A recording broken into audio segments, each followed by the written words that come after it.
La verdad, solo la verdad, con Samuel Reyes. Buscamos establecer fielmente la coincidencia entre la afirmación y los hechos o la realidad a la que dicha afirmación se refiere. La verdad, solo la verdad. Bien, aquí estamos una vez más con su programa La Verdad, Solo la Verdad con Samuel Reyes.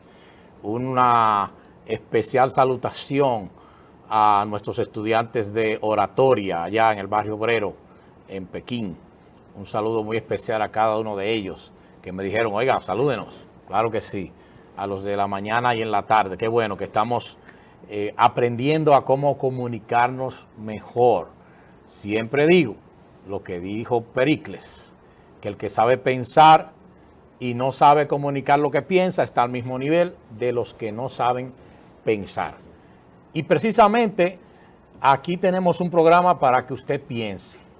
Estamos en tiempo de relajación, pero no podemos nosotros dejar de lado el hecho de que hay asuntos que están ocurriendo a nivel mundial. ¿Y saben por qué están ocurriendo esos asuntos?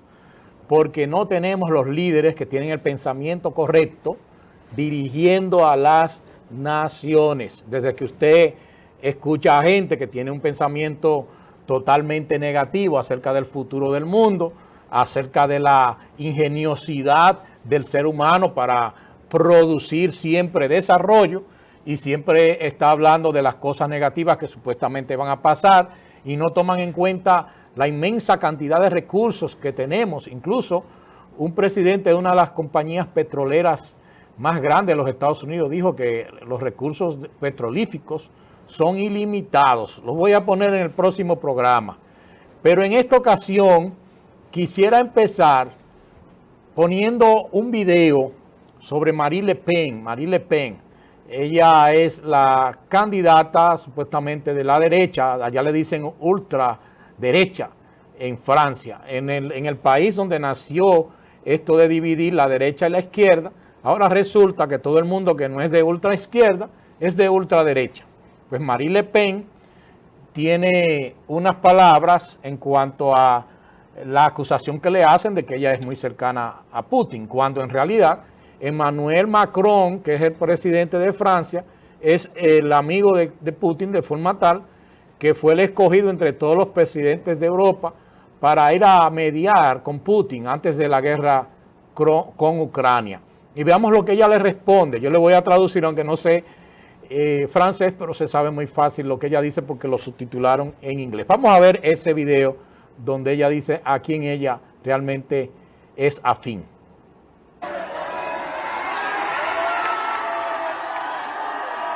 Luego, después de que pues la proclamaron como una de las finalistas, una de las que va el 24 de abril a la segunda vuelta ya en Francia. Mire la multitud de personas que la apoyan. Y yo no entiendo cómo es que siguen hablando de este tipo de cosas, porque el asunto es manipular.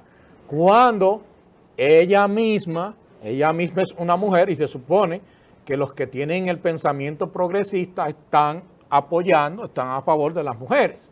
Entonces ahí está una mujer que la apoyen allá en Francia.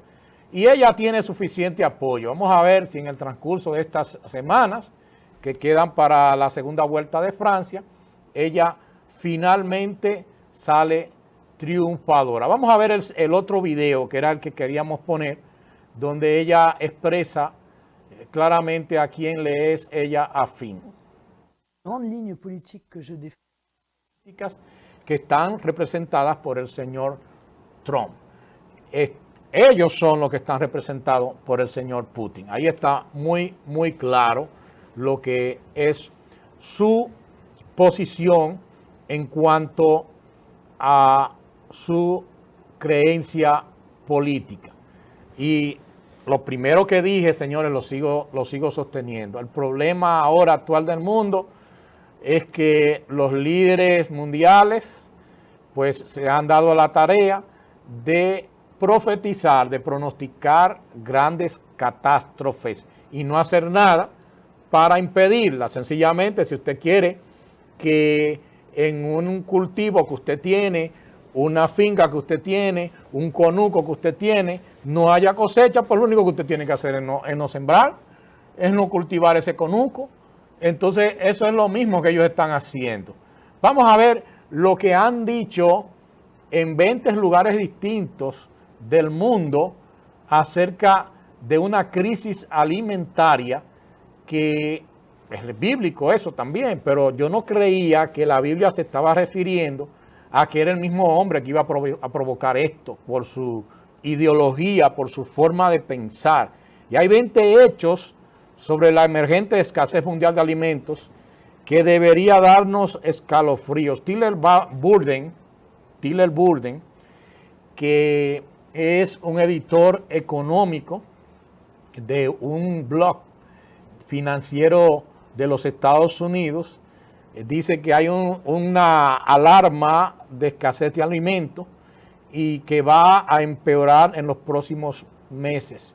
Y eso no es una buena noticia como para que nosotros la estemos compartiendo en un tiempo como este de Semana Santa, pero tenemos que entender lo que está sucediendo y usted merece la oportunidad de prepararse para lo que viene. Todo está cambiando en este mundo de una manera muy impresionante y la mayoría de la gente asume que todo va a volver a la normalidad después de la pandemia del COVID-19. Pero desafortunadamente la verdad es que hay una emergencia planetaria muy real y se está desarrollando justo frente a nuestros ojos. El primer hecho está relacionado con uno de los funcionarios gubernamentales más importantes de Francia, y esa es la primera fotografía, dijo que debemos prepararnos para una crisis alimentaria mundial extremadamente grave. El ministro de Asuntos Exteriores de Francia, Jean-Yves Le Drian, la siguiente fotografía es la de él, la siguiente, dijo que la Unión Europea debe enfrentarse a la posibilidad de que la guerra en Ucrania pueda provocar una crisis alimentaria mundial extremadamente grave. Tenemos también que Joe Biden admitió recientemente que la escasez de alimentos va a ser real y su administración ahora está usando abiertamente la palabra hambruna para describir lo que viene. Pero en California, por ejemplo, uno de los valles más fértiles de Estados Unidos, ellos dejaron de sembrar, supuestamente para ahorrar agua, cuando ellos tienen la tecnología para incluso hasta el agua del mar, como hicieron en Qatar, convertirla en un agua que la pueden utilizar para fines agrícolas.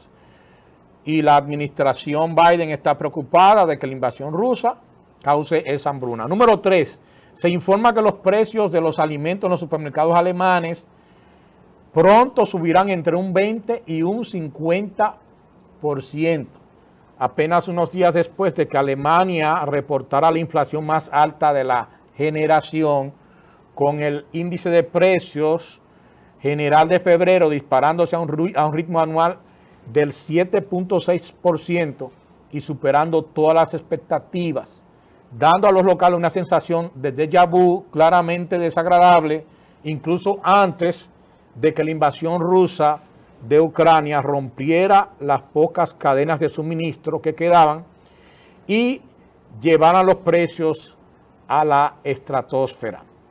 El lunes, Alemania dará un paso hacia un retorno a la temida hiperinflación, según la Asociación Alemana de Minoristas. Número 4, el racionamiento ya ha comenzado en España. En España, ese país que se ha caracterizado siempre por un menú riquísimo, por tener una cultura que nosotros apreciamos tanto en cuanto a sus platos, al arte culinario, pues comenzó a experimentar escasez de diferentes productos como huevos, leche y otros productos lácteos. También el racionamiento ha comenzado en Grecia. Al menos 4 cadenas nacionales de supermercados han comenzado a racionar productos alimenticios como la harina y el aceite de girasol debido a los suministros críticamente bajos causados por las cadenas de suministros que se han cortado, que salen de Rusia y Ucrania. Número 6, el más alto ejecutivo de la compañía de inversiones BlackRock advierte que esta será la primera vez que esta generación va a entrar a un supermercado y no va a poder obtener, no va a poder comprar lo que quieren. Él está hablando eso en Estados Unidos. Por primera vez, dice Ron Capito, se llama Rod Capito, dice que esta generación va a ir a una tienda y no va a poder obtener lo que quiere, y vamos a tener una generación que va a tener que sacrificarse. También desde hace un año, algunos precios de los fertilizantes han aumentado hasta un 300%. Muchos agricultores en África no podrán pagar fertilizantes en absoluto en este año, y se proyecta que esto reducirá la producción agrícola en una cantidad capaz de alimentar a 100 millones de personas. Es decir, que se va a producir menos de lo que se estaba pronosticando o que normalmente se produce. Y eso es una reducción de alrededor de 30 millones de toneladas, lo que es suficiente para alimentar a 100 millones de personas en el año. Rusia es normalmente uno de los mayores exportadores mundiales de fertilizantes, y ellos como un actor global pues van a dejar de producir fertilizantes, y esto va a inflar más los precios de los fertilizantes, que ya dijimos que han aumentado en más de un 300%. En un año típico, Rusia y Ucrania representan colectivamente aproximadamente el 30% de todas las exportaciones mundiales de trigo. Anote eso. También la mitad de las importaciones de trigo de África generalmente provienen de Rusia o Ucrania. Otras naciones dependen de las exportaciones de trigo de Rusia y Ucrania, incluso de África, más allá de África, Armenia, Mongolia, Kazajstán, Eritrea, han importado prácticamente todo su trigo de Rusia y Ucrania, y ahora deben encontrar nuevas fuentes, pero están compitiendo contra compradores mucho más grandes, incluidos Turquía, Egipto, Bangladesh e Irán, que han obtenido más del 60% de su trigo de esos dos países en guerra, y que han tenido promesas de que van a seguir recibiéndolo.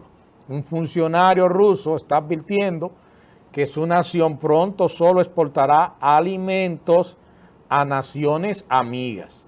Un funcionario del gobierno ruso ha amenazado que Rusia limitará sus exportaciones vitales de alimentos a solo esas naciones que considera amigables. Ese es Dmitry Medvedev, un alto funcionario de seguridad ruso, que dice que amenaza con que va a restringir más las exportaciones de alimentos. El viernes pasado se anunció que otros 5 millones de gallinas ponedoras de huevos en Iowa, Estados Unidos, tendrán que ser sacrificadas debido a la gripe aviar. El número de muertes entonces por la gripe aviar solo en Iowa superará los 13 millones como resultado de este último incidente. En general, el número total de muertes en los Estados Unidos por la gripe aviar de aves es 22 millones de gallinas ponedoras de huevos, 1.8 millones de pollos de engorde, 1.9 millones de pollitas y otros pollos comerciales, y 1.9 millones de pavos. El ministro de Agricultura de China ha anunciado que la cosecha de trigo de invierno en China podría ser la peor de la historia, aun cuando la que están cosechando ahora mismo es muy buena. Pero ellos dicen que van a tener alrededor de 4 a 5 millones de toneladas menos en invierno de las que normalmente cocinan y que cosechan, y que puede ser entonces la peor cosecha de la historia. Durante una entrevista reciente, un prominente agricultor estadounidense declaró que a la mayoría de los estadounidenses no les gustará cuando de pronto su compra de comestibles suba $1,000 en un mes. Y por último, el jefe del Programa Mundial de Alimentos de la ONU dice que lo que el planeta enfrenta ahora es diferente a todo lo que hemos visto desde la Segunda Guerra Mundial. Y admite él que la guerra de Ucrania y de Rusia solamente ha agravado una situación que ya estaba grave. Así es que prepárese, vamos a prepararnos para esta grave crisis alimentaria que es mundial. Y pedimos al gobierno, a través de su ministro de Agricultura, que trabaje para evitar que esto nos afecte más de lo que debe afectarnos. Vamos a una pausa y regresamos en breve. La verdad, solo la verdad, con Samuel Reyes.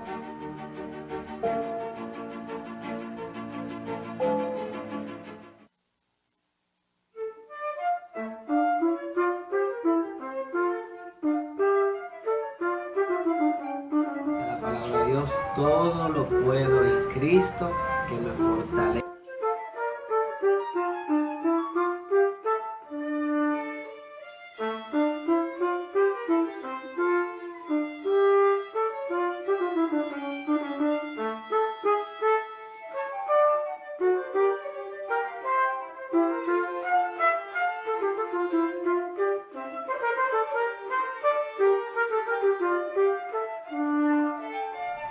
Instituto Evangélico, Avenida Juan Pablo Duarte 110, teléfono 809-582-2473.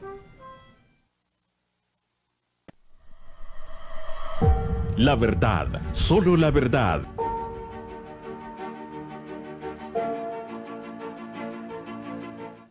Bueno, en Puerto Rico una gran sorpresa, luego que Joan Rodríguez Bebe, entre otras cosas, ha estado destapando escándalos de corrupción, etcétera, etcétera, pues ella ha destapado el escándalo de que nunca se ha dado seguimiento a los abortos que se producen en Puerto Rico, y ahora ha propuesto una legislación, la legislación 693, con la cual se pretende limitar el aborto, que en Puerto Rico es libre. El aborto es libre y se quiere limitar ahora.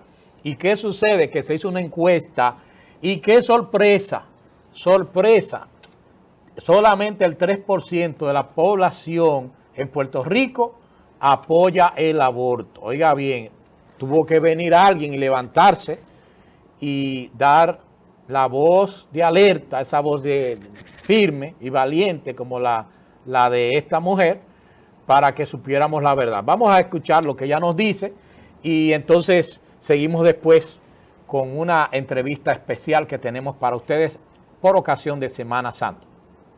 Hola, como siempre, espero que estén bien.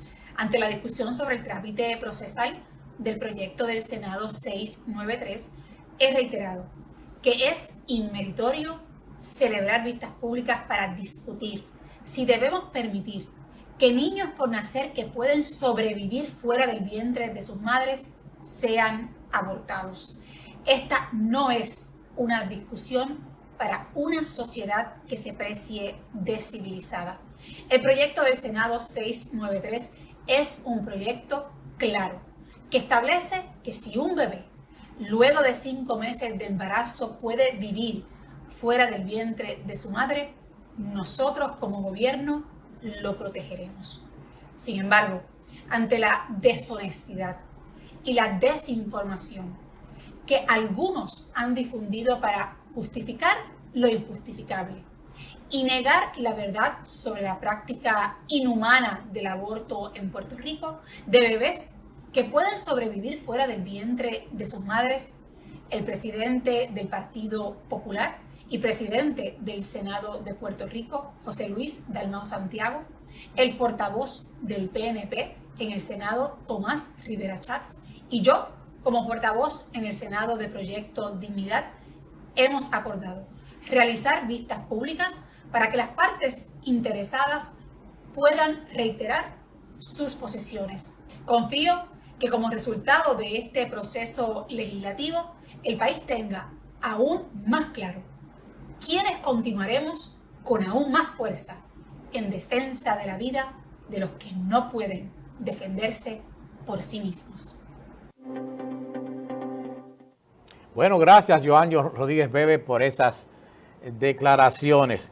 Bien, pues vamos a tener una entrevista que tiene que ver con el significado de la Semana Santa y los tiempos en los cuales estamos viviendo. Hemos invitado a un doctor en teología, 2 veces doctor en teología, el doctor Ángel Duarte, y también a alguien que es miembro de su iglesia, un amigo mío, que se llama Giovanni Reynoso. Vamos a disfrutar esta entrevista y medite muy bien en lo que estamos ahí conversando en relación a estos tiempos en los cuales estamos viviendo, la Biblia y lo que dice la Biblia en relación a los tiempos actuales.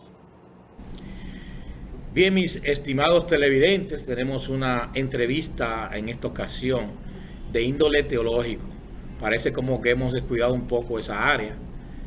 Sin embargo, es una teología también que está bastante ligada a la ciencia, porque estamos aquí teniendo una visita especialmente de un doctor en medicina.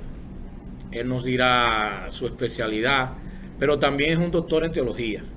Está con nosotros el doctor Ángel Duarte, y junto a él está una persona muy cercana a nosotros, muy querido por nosotros, Giovanni Reynoso, que muchos de nosotros lo conocemos como músico, pero él es también un profesional de informática, es un académico también en el área del Ministerio de Educación.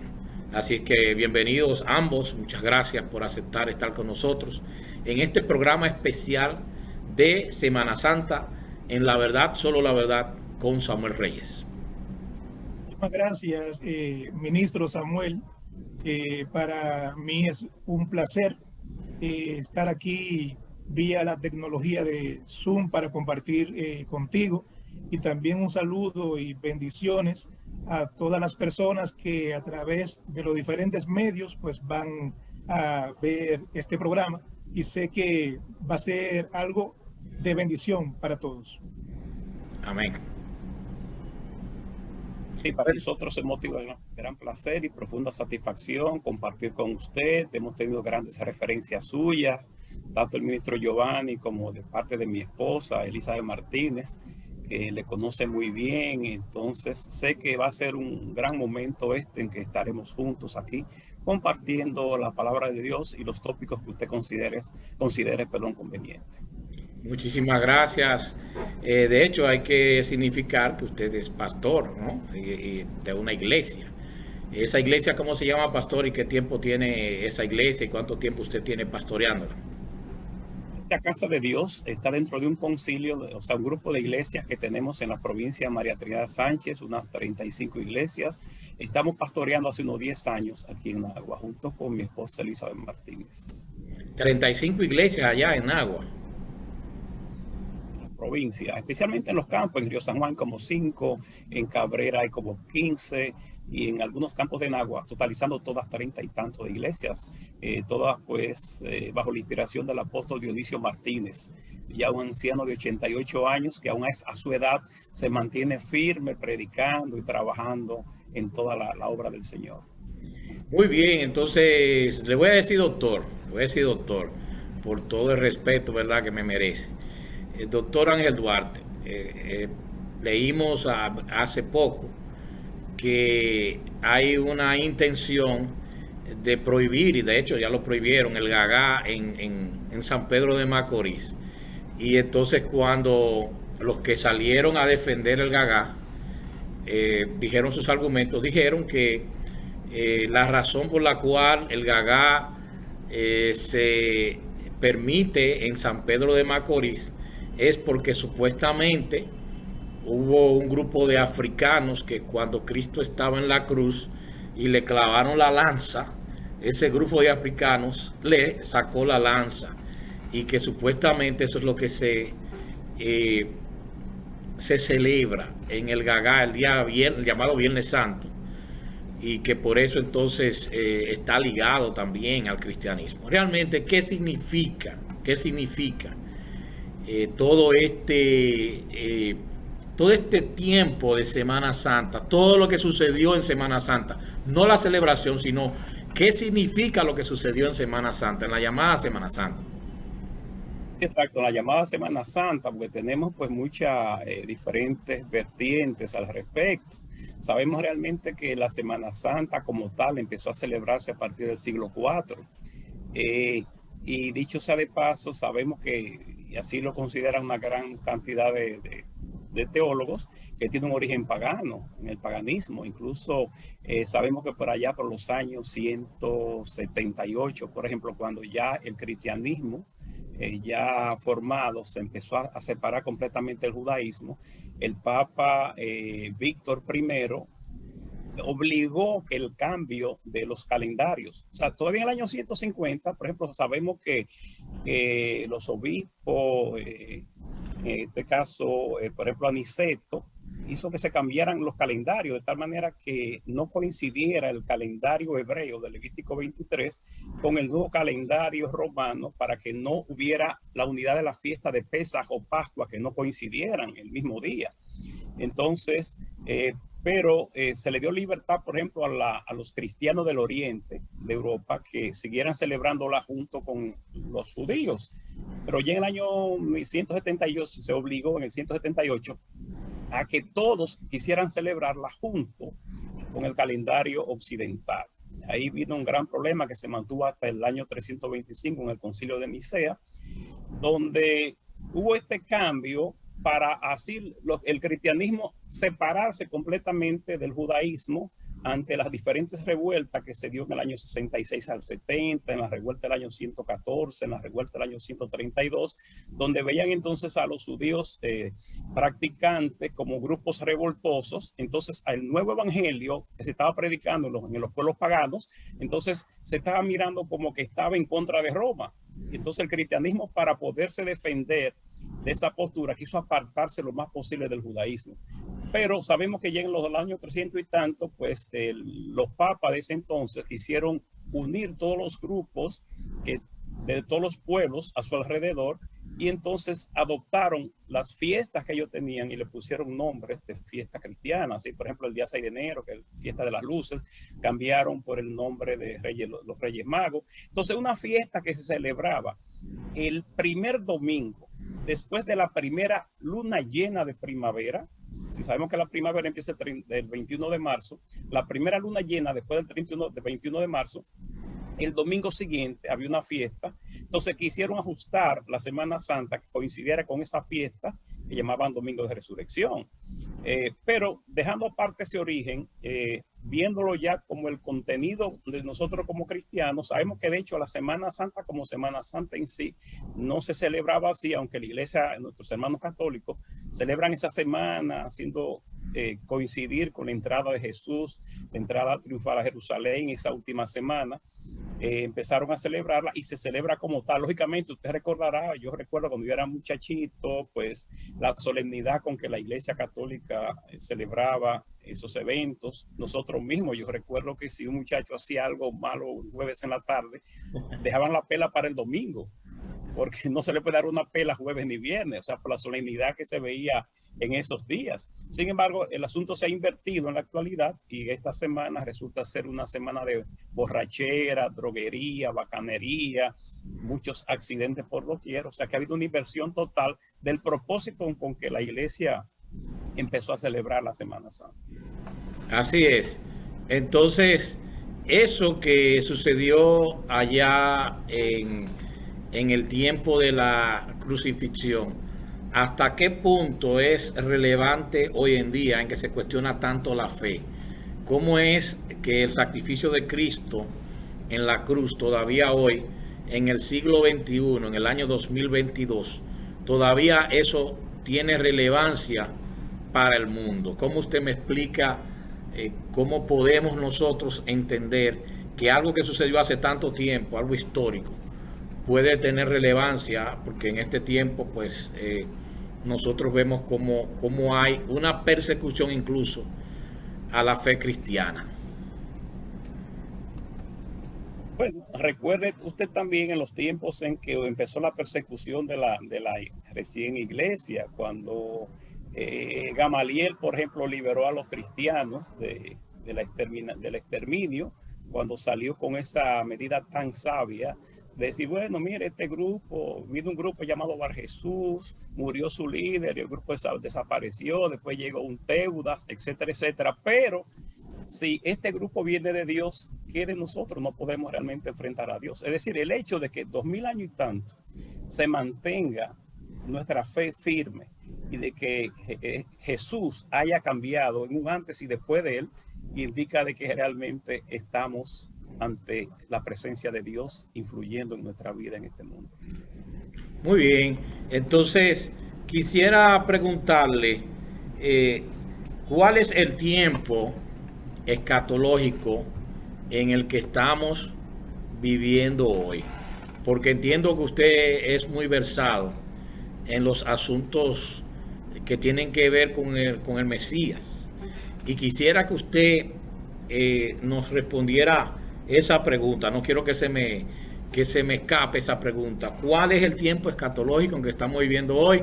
Porque hay gente que habla que Jesús va a volver como el Mesías, que va a ser recibido ya cuando el pueblo judío esté, como decimos, entre la espada y la pared.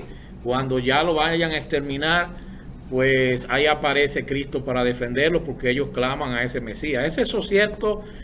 Porque he escuchado desde pequeño esa afirmación.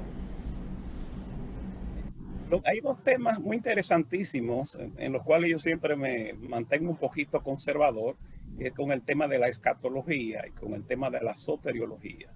La soteriología, porque entiendo que la salvación pertenece a Dios y Él utiliza los mecanismos que quiera para salvar a quien quiera y como quiera, donde quiera, aunque nosotros lógicamente tenemos un reglamento que es la Biblia. Entonces, en el caso de la escatología, hay tantas diversidades en ese sentido de la escatología, que también resulta un tema muy apasionante y en el cual todos pues estamos con diferentes tipos de posturas.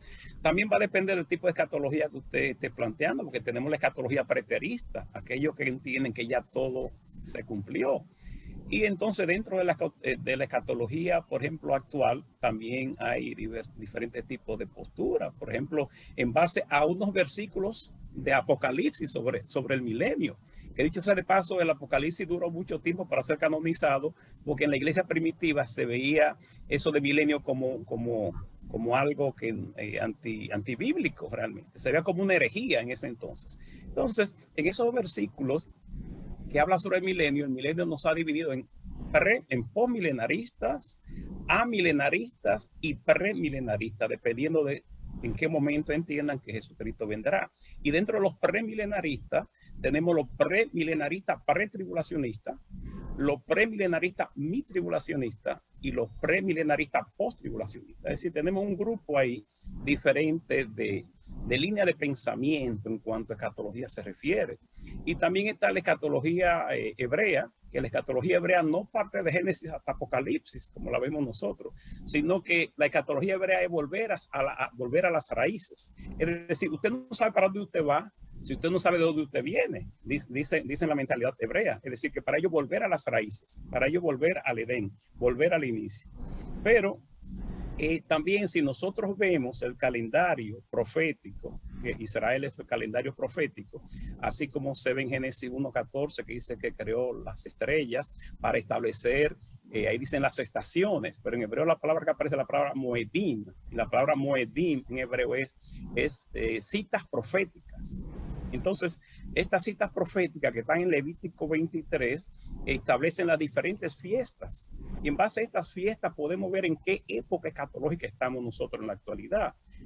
Si vemos la primera fiesta, que es la fiesta de Pesaj, que realmente es ahora el 14 de Nisan, que los hermanos católicos la celebran ahora este viernes, mientras que los hermanos judíos están desde el 15 hasta el 25, en ese periodo cualquiera, como dije, por la diferencia de calendario que se estableció entre el Imperio Romano y la Iglesia judía. Entonces este Pesaj que va dirigido a Jesús. Es decir, el Pesaj o Pascua lo que hace es un recuento de Éxodo 14, Éxodo 12, cuando el pueblo sale de Egipto. Y hay una serie de características, por ejemplo, en este pasaje que nos dice hay que comer el cordero sin romper ninguno de los huesos, hay que sacrificarlo entre las 2 tardes, hay que apartar este cordero 4 días antes de ser sacrificado, una serie de características y su sangre rociarla en los dinteles de la puerta para cuando el ángel de la muerte pase no mate a ninguno de los primogénitos del pueblo de Dios. Entonces todo eso se cumple en Jesús el 14 de Nisan cuando Yeshua o Jesús es crucificado. ¿Cómo se cumple? Número 1, si aquella sangre de Éxodo 12 se colocaba para salvar a los israelitas, a los hijos, a los primogénitos, ahora con la sangre del maestro en la cruz nos sirve para salvarnos de nuestro pecado y darnos vida eterna. Así como dice no romper ninguno de sus huesos, que hacía con el cordero, resulta que cuando el maestro Jesús está en la cruz, a todos que iban a crucificar, que lo clavaban para levantarse con los pies, el clavo pasado por los pies, dolía levantarse, pero tenía que hacerlo para coger aire. Entonces, al descansar sobre sus manos, entonces no podía respirar. Y en ese proceso de levantarse para coger aire y descansar los pies, ese proceso era largo. Pero como estamos ya en el día de que ya 3 horas después, ya empezaba la fiesta de la Pascua, le rompían los huesos a aquellos que estaban en la cruz para que no llegara el momento ya de la fiesta de Pesaj. Y entonces vemos que cuando llegan, le rompen las piernas a los que están a ambos lados de Jesús. Sin embargo, cuando llegan a Jesús lo encuentran muerto. Entonces no le rompen sus huesos. O sea, se cumple lo que se dice ahí. Además, Jesús dice que el cordero pascual era sacrificado entre las 2 tardes. Y entre las 2 tardes en Israel, la primera tarde era de 12 a 3 y la segunda tarde de 3 a 6. Entonces la segunda tarde era a las 3. Y precisamente a las 3 de la tarde fue cuando el maestro fue crucificado. Es decir, que esa fiesta de Pascua, de Éxodo, se cumple completamente en Jesús. Primer minuto del calendario profético bíblico. Número 2, Jesús es sepultado el día de la fiesta de los panes sin levaduras. Tercera fiesta, Jesús resucita el día de las primicias. Por eso dice la palabra que es el primogénito entre los muertos, el primero que resucita, pero para seguir viviendo, o sea, no para volver a morir, porque muchos otros habían resucitado antes. Ahí se cumple la tercera fiesta bíblica en Yeshua.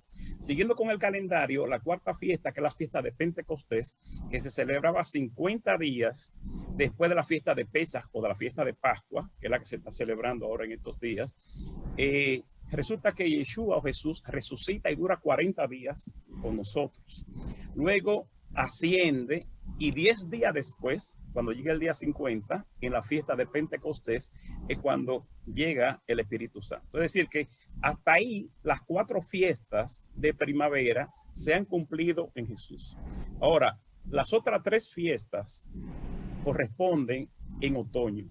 La primera fiesta, que es la próxima que va a ocurrir en el calendario profético y que nos señala el momento escatológico en que estamos, es la fiesta de Yom Teruah o fiesta de las trompetas, que es el primer día del 7º mes del calendario hebreo, que es el mes de Tishri.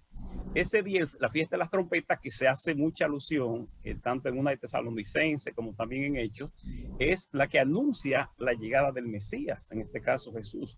Esa es la próxima fiesta que está a punto de ocurrir. Con ella estará viniendo el Mesías por segunda vez a la tierra. 10 días después vendrá entonces la fiesta que se llama de Yom Kippur, o la fiesta de la redención, o la fiesta del perdón, porque entonces Jesús nos va a redimir completamente. Es decir, hasta ahora nosotros hemos recibido una primera redención parcial. Con aceptar a Jesús como nuestro Salvador, hemos sido salvos espiritualmente, pero todavía nosotros nos enfermamos, pecamos y tenemos muchísimas dificultades en esta vida. Pero ya cuando llegue la fiesta de la redención, la fiesta de Yom Kippur, ya todos esos problemas pasarán de nuestras vidas, ya seremos como ángeles. Y finalmente, 5 días después, vendrá la fiesta de Sukkot o la fiesta de los tabernáculos. Es decir, que ahora en el calendario profético está inminentemente la fiesta de Yom Teruah o la fiesta de las trompetas que anunciará el regreso del Mesías. Excelente. Yo vi uno de sus videos en YouTube, en su canal de YouTube, así que mis televidentes, dense una vuelta por ahí, por el canal de YouTube del doctor Ángel Duarte, se van a deleitar. Y vi un video en el que usted explicaba la pesca milagrosa, los 153 peces. Y entonces una de las explicaciones que me llamó mucho la atención fue cuando usted dice que hay ciertos eruditos antiguos que señalaban que esos 153 peces indicaban que el Evangelio de Cristo iba a ser predicado a todo el mundo, a todas las naciones. ¿Hasta qué punto se está cumpliendo también eso en este tiempo ya? Dicho sea de paso, como dice Daniel en 12:4, sella los libros hasta el tiempo del fin, muchos correrán de aquí para allá y la ciencia se aumentará. Ahora tenemos muchos métodos de predicar el evangelio que no existía antes. Por ejemplo, este método que estamos utilizando, los medios tecnológicos, e incluso en los países árabes, donde hay cierta dificultad para el evangelio, estaba en estos días hablando con una persona que me dice que no, que en todos los países árabes se está predicando el evangelio a través de este tipo de metodología. Incluso tienen iglesias como le llaman la iglesia silente, a través de grupos de WhatsApp, a veces emiten señales, un grupo que andan, por ejemplo, en un minibús, para que los otros capten la señal y van pasando mensajes cristianos, por ejemplo. Es decir, que el mensaje se está predicando en todo el mundo. Quizás no en la magnitud como quisiéramos, pero así está a través de estos medios que se están utilizando. Es decir, nosotros entendemos que el tiempo de la venida del Maestro está cerca. Amén, amén. Dándole un poco a usted de pausa, quisiera referirme a quien está a su lado, Giovanni, que orgullosamente él se siente ser su discípulo, pero quisiéramos preguntarle a Giovanni, ya que él hace poco pues se recibió en sus estudios teológicos, no recuerdo si ya de maestría, pero ¿cómo usted... pues siendo músico, siendo realmente del área de informática, cómo usted se interesa por la teología y hasta qué punto es importante que la gente, tal vez un líder de la iglesia, que no es un pastor propiamente dicho, estudie teología? ¿Para qué sirve esto? ¿Por qué es importante estudiar teología, Giovanni? Y bienvenido, Giovanni, también de nuevo. Mucho gusto, mi amigo, mi hermano en Cristo, Samuel, tantas historias hermosas dentro de nuestro historial ministerial. Sumamente importante conocer de teología. Teología es conocimiento de Dios, conocimiento de su palabra. Son salvas las personas que no profundizan acerca de Dios y su palabra, sí. Única vía de acceso a la salvación. ¿Quién es? Jesús. No hay otro medio. No hay que poner ningún accesorio para la persona llegar a ser salva. En eso estamos de acuerdo. Pero no es lo mismo saborear en todo el trillar de la vida cristiana las grandes verdades que aparecen en la palabra de Dios. Desde Génesis hasta Malaquías y desde Mateo hasta Apocalipsis, que no necesariamente están cronológicamente puestos según el tiempo, pero no es lo mismo saborear capítulo por capítulo, versículo por versículo, según el momento histórico que se escribió, en el idioma que se escribió, el contexto y el texto, y también para quién fue escrito ese texto que se escribió, valga la repetición. Entonces, conocer la palabra de Dios desde la fuente hace que uno tome del agua limpia y que uno pueda saborear el agua pura. Entonces, cuando ya uno desconoce, aunque sí se es salvo, porque la salvación es a través de la fe en Jesucristo, de la entrega de nosotros en nuestra mente, en nuestro yo interior, que le llamamos el corazón, que se lo entregamos a Él, y que nuestra conducta da una eventualidad de que sí lo somos. Eso no hay ninguna cosa que lo refute, pero no es lo mismo uno profundizar acerca de las cosas de Dios.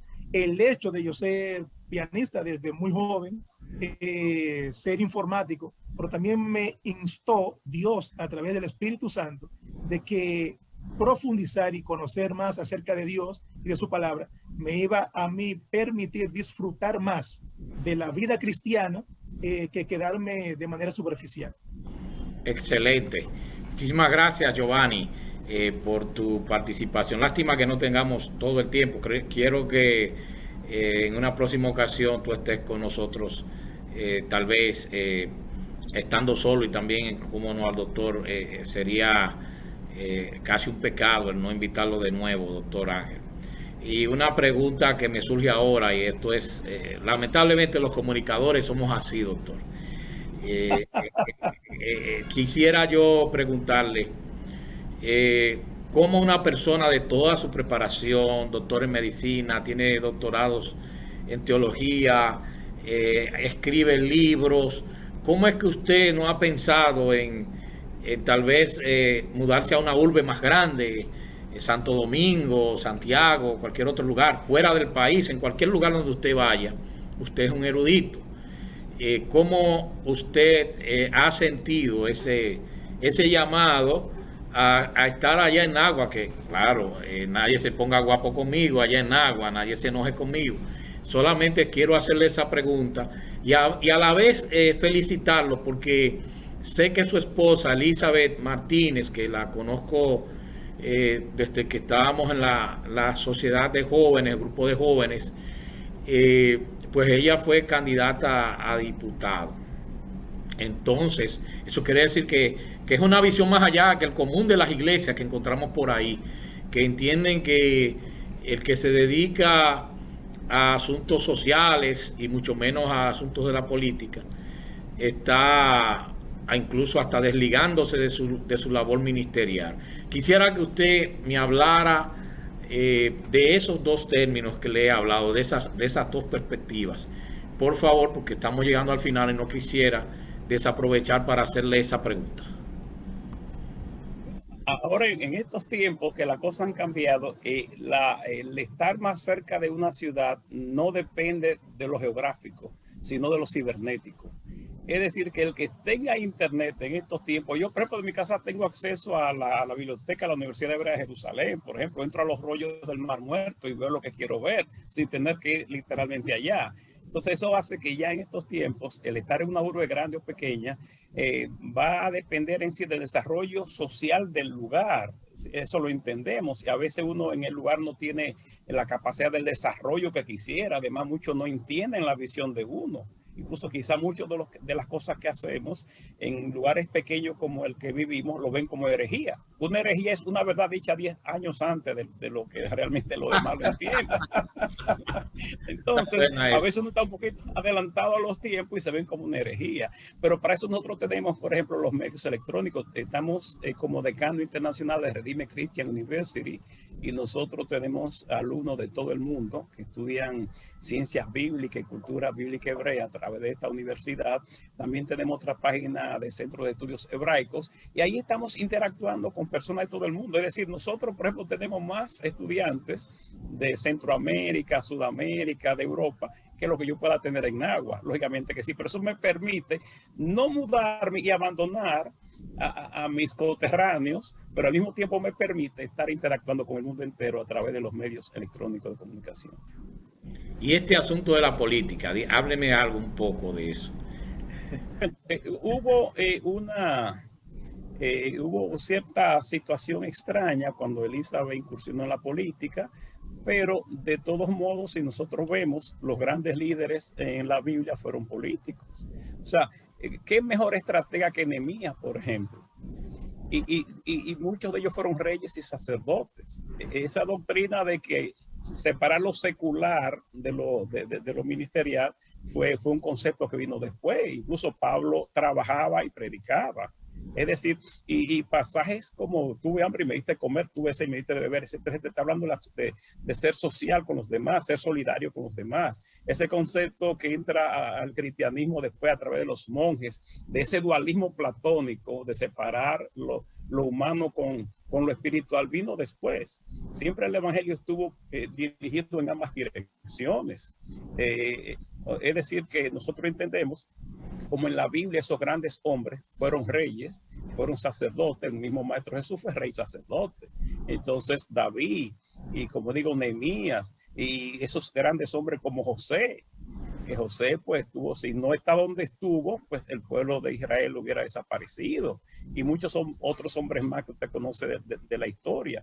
Y entonces nosotros nos quejamos en estos tiempos de las inequidades, de las injusticias sociales, pero si nosotros no asumimos un rol protagónico, no podemos entonces, le hemos dejado la cancha solamente a los que nosotros entendemos que no son serios, que no son pues gente honrados, y entonces nuestra crítica no tiene peso si nosotros no incursionamos en la política y tratamos de hacerlo como su papá. Su papá fue un referente grande en el país y ocupó cargos y nadie lo puede acusar de corrupción, y fue un instrumento de bendición, así como fue Esther, por ejemplo, instrumento de bendición para su pueblo porque estuvo en ese lugar.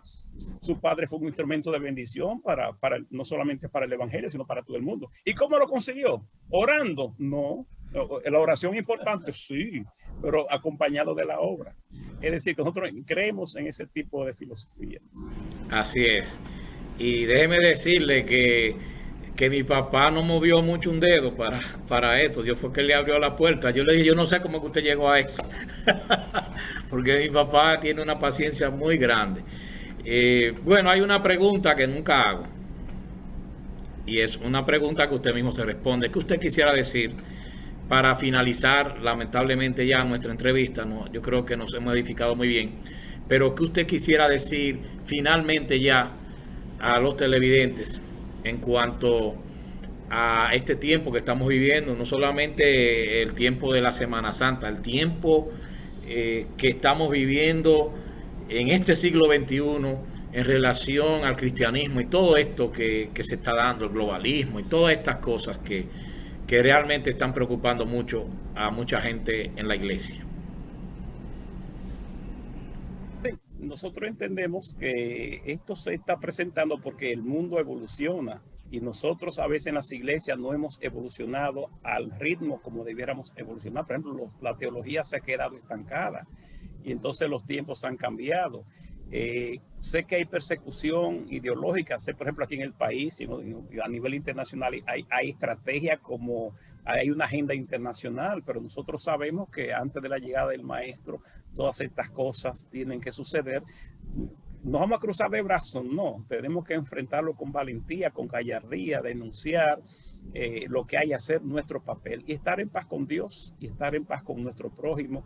Y tiempos como estos de Semana Santa, pues lógicamente, o de la llamada Semana Santa, porque todas las semanas son santas, siempre exhortamos al comedimiento. Nosotros, por ejemplo, que estamos aquí en una zona costera, esas playas siempre estarán ahí, que estemos tranquilos en nuestras casas, el mundo continúa, ser prudente, y para que podamos seguir viviendo. Y nosotros todos como cristianos tenemos que levantar pues la voz de defensa de nuestras creencias, de nuestra fe, que aunque ha sido pues atacada, como usted dice, y como sabemos, pero nos mantenemos firmes. Y sé que todos juntos lo podemos, que todos lo podemos en Cristo que nos fortalece, y en Cristo somos más que vencedores. Amén, amén. Pues muchas gracias. Giovanni, también despídete. Y así nosotros damos por concluida esta entrevista tan edificante que hemos tenido con el doctor Ángel Duarte y en compañía también de Giovanni Reynoso. Diciéndote, ministro Samuel, amigo, hermano, esta invitación a tu tan visto programa para que Dios se glorifique en todos los sentidos.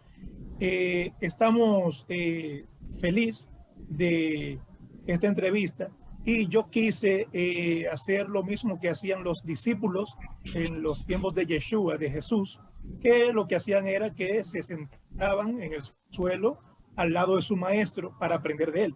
Bueno, pues como el doctor Ángel Duarte es un maestro acerca del Eterno y de la palabra, entonces yo quise pasarle la antorcha a él y él como maestro, yo estar a su lado como si él estuviera sentado y yo en el suelo como los discípulos y dejar que él tomara casi todo el espacio para que podamos seguir aprendiendo más acerca de las cosas de Dios y su palabra. Por eso quise quedarme calladito y dejar entonces que el maestro sea quien estuviera en la exponencia de la mayoría de tus preguntas.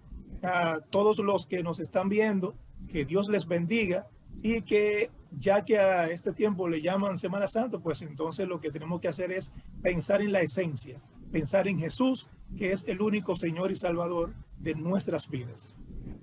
Bien, muchísimas gracias al doctor Ángel Duarte y reiteramos también las gracias a Giovanni Reynoso. Y nosotros seguimos en su programa La Verdad, Solo la Verdad con Samuel Reyes.